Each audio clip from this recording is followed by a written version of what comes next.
फिर से स्वागत है। ब्रेक से पहले जो हमने सवाल पूछा था संगीता डोगरा से, उन्हीं से फिर से वही सवाल रहेगा। जी बिल्कुल संगीता जी, आपसे ही हम सवाल पूछेंगे जो हमने पहले भी पूछा था आपसे, कि किस तरह से आप देखती हैं एक महिला होने के नाते कितना बड़ा बदलाव है जम्मू कश्मीर में। आपके माध्यम से सबसे पहले सर्वप्रथम मैं जम्मू कश्मीर की सभी बहनों को इस ऐतिहासिक जो हमारा निर्णय लिया गया है हमारे केंद्र सरकार के द्वारा, उसके लिए सभी बहनों को मैं बहुत बहुत बधाई देती हूँ।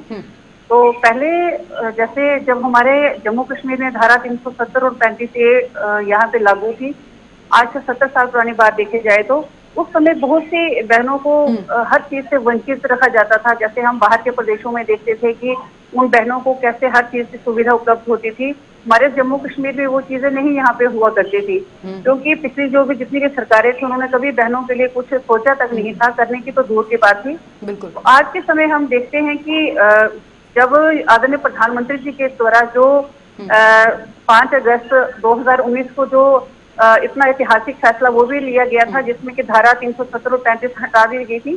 35 हटाने के बाद हम उससे पहले जो हमारी बहनें थी, जो भी प्रदेश से बाहर जिन बहनों की शादी होती थी, वो अपने यहाँ पे उनके जो मायके में जो उनके हक होते थे उनसे वो वंचित होती थी, और बहुत से ऐसे अधिकार थे जो कि वो बहनें उसके बाद उनको वो चीजें नहीं मिलती थी अपने घर परिवार से, मायके वाली साइड से।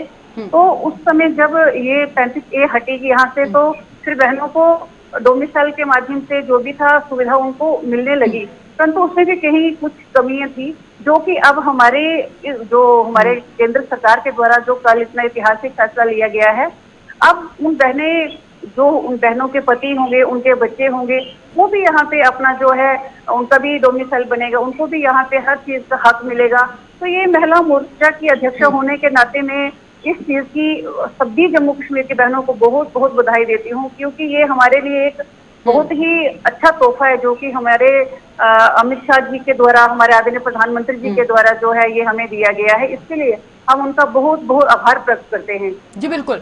और कपिल सिंह, अब आपसे हम सवाल ये पूछेंगे कि ऐसे कौन सी जो चीजें हैं इस डोमिसाइल सर्टिफिकेट में बदलाव होने चाहिए थे जो नहीं हुए हैं, क्योंकि आप नेता हैं, आप आम जनता की आवाज जानते हैं, आप आम जनता की राय जानते हैं, आपको क्या लगता है इसमें कौन से ऐसे बदलाव हैं जो और होने की जरूरत है, और जो मुद्दों पर आम जनता सबसे ज्यादा बात कर रही है इस वक्त?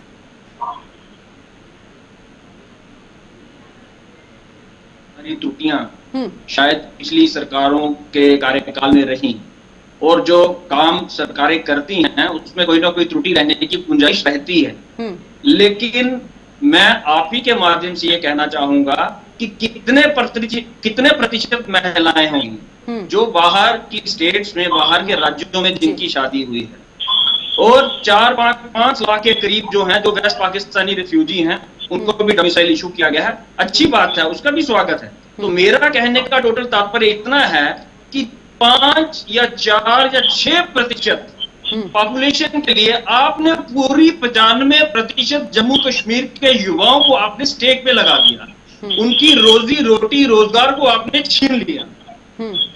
और आज आप अगर उसी डोमिसाइल के बदौलत, उसी डोमिसाइल के साथ अगर आप कहते हैं कि हम सरकारी नौकरी मुहैया करवाने जा रहे हैं, तो आप मुझे ये बताइए कि पिछले 2 साल में आपने कितनी सरकारी नौकरी मुहैया करवाई है, केंद्र में भी और राज्य में भी।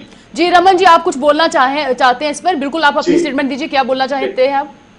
जी, मैं ये कहना चाहूंगा कि कांग्रेस पार्टी जब ये कह रही है 5-6% महिलाएं सिर्फ होगी जिन्होंने बाहर शादी की, और उनके लिए इस कानून में बदलाव करने की क्या जरूरत है? ये वही कांग्रेस पार्टी है जो एक महिला के लिए पूरा कानून बदल देती है। मैं कहना नहीं चाहूंगा तुष्टीकरण के लिए पूरा कानून बदल देती है, और अब ये यहाँ पर कांग्रेस पार्टी ये कह रही है कि 5-6% महिलाओं के लिए कानून में बदलाव की क्या जरूरत है? ये जानते हैं जम्मू कश्मीर पॉपुलेशन कितने महिलाओं की, आप कह रहे हैं 5-6% के लिए, यहाँ पर एक महिला के लिए आपने पूरा कानून बदल दिया था, तो ये बात गलत है। हमें इसका स्वागत करना चाहिए। मैं आपसे फिर कहूंगा, सिर्फ ये महिलाओं की बात नहीं थी, ये मानवता की बात थी। आप जानते हैं कि बाहर के बच्चे इतना भी कर जाते हैं, चाहे रेफ्यूजी, चाहे हमारे और दलित समाज के, बाल्मीकि समाज के, गुर्खा समाज के लोग थे, वो कितना भी पढ़ते, उनको यूनिवर्सिटी में एडमिशन भी नहीं मिल पाती थी, वो बाहर के स्टेट में उनको जाना पड़ता था, पंजाब में, हरियाणा में, हिमाचल में उनको जाना पड़ता था, और इसका हमें स्वागत करना ही चाहिए। लेकिन कांग्रेस इसी वजह से दुविधा में है, इनको समझ नहीं आती कि क्या हम इसका स्वागत करें या नहीं करें। जम्मू में इनकी पार्टी जो है वो ये कह रही है बिल्कुल कि हम इसका स्वागत करें। संगीता जी अब आपसे सवाल ये रहेगा, चलिए डोमिसाइल में एक बदलाव हुआ जहां पे महिलाओं के हकों के लिए एक बात सामने आई, आपको क्या लगता है जम्मू कश्मीर की महिलाएं अभी भी कितनी ज्यादा ऐसे पिछड़ी हुई हैं? अगर हम दूर दराज इलाकों में बात करें तो वहां पर आज भी एजुकेशन नहीं है, आज भी वहां पर उनको हेल्थ की फैसिलिटीज उतनी नहीं मिल रही है, आज भी वो इतनी डेवलप नहीं है, आज भी वो बाहर नहीं जा सकती है, कम उम्र में शादी हो जाती है, ऐसी ना जाने कितनी ही समस्याएं हैं। जब वो इन समस्याओं का पार करेंगी तभी तो वो एक जॉब जो है, नौकरी वो पा पाएंगी, तभी तो आप डोमिसाइल जो दे रहे हैं उनका फायदा उनको मिल पाएगा। जब वो पढ़ेंगी ही नहीं, जब उनके पास डिग्री ही नहीं होगी, जब वो बाहर कहीं जा ही नहीं पाएंगी तो कैसे उनका डेवलपमेंट होगा? चलिए आपने एक तबके के लिए बहुत अच्छा काम किया, वो बाहर जो शादी कर चुकी है उनके पति भी अब यहाँ पर अप्लाई कर पाएंगे, पर उन महिलाओं का क्या जो उनकी डोमिसाइल होने के बाद भी उनको तो बेनिफिट मिल ही नहीं पाएगा, क्योंकि वो इतना पढ़ी लिखी नहीं होंगी, तो कैसे वो अपने आप को डेवलप कर पाएंगी, कैसे वो अप्लाई कर पाएंगी और कैसे उनको फायदा मिलेगा? महिला होने के नाते क्या बोलना चाहेंगे इस पर?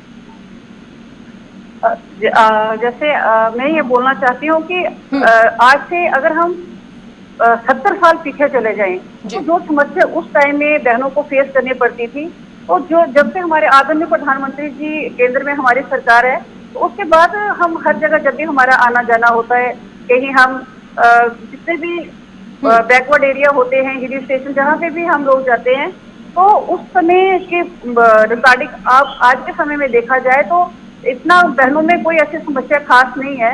आदरणीय प्रधानमंत्री जी ने जी बिल्कुल कपिल जी, इस पे आप बताइएगा कि जिस तरह उन्होंने संगीता जी बोल रहे हैं कि महिलाओं में इतनी ज्यादा दिक्कत है नहीं, आप भी तो दूर दराज इलाकों में हमेशा कैंपेनिंग के लिए जाते हैं, जमीनी स्तर पर बहुत ज्यादा चीजें आपको पता है, आपको क्या अभी भी लगता है कि महिलाओं को दिक्कत नहीं है?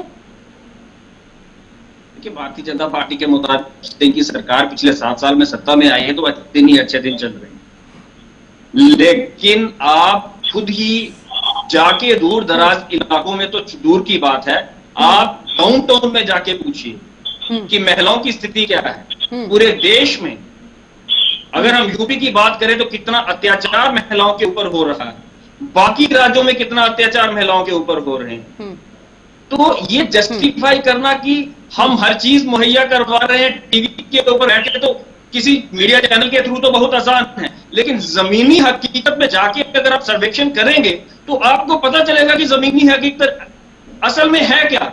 बिल्कुल रमन जी, अब आपसे जानना चाहेंगे क्योंकि सोशल एक्टिविस्ट हैं, आपसे बेहतर कोई नहीं जान पाता कि महिलाओं की स्थिति क्या है। आप बताइएगा जमीनी स्तर पर क्या महिलाओं को कोई दिक्कत नहीं आ रही है? क्या महिलाएं जो है पैसे के लिए नहीं तरस पाती, क्योंकि उनको अभी भी अपने हस्बैंड पे डिपेंड रहना पड़ता है, अपने घर परिवार के ऊपर डिपेंड रहना पड़ता है? सिर्फ आप कुछ प्रतिशत महिलाओं को छोड़कर अभी भी देखा जाए जो फर्स्ट डिसीजन होता है वो एक पुरुष लेता है, महिलाओं को आज भी इतना अधिकार नहीं है। आप बताइएगा इस पर।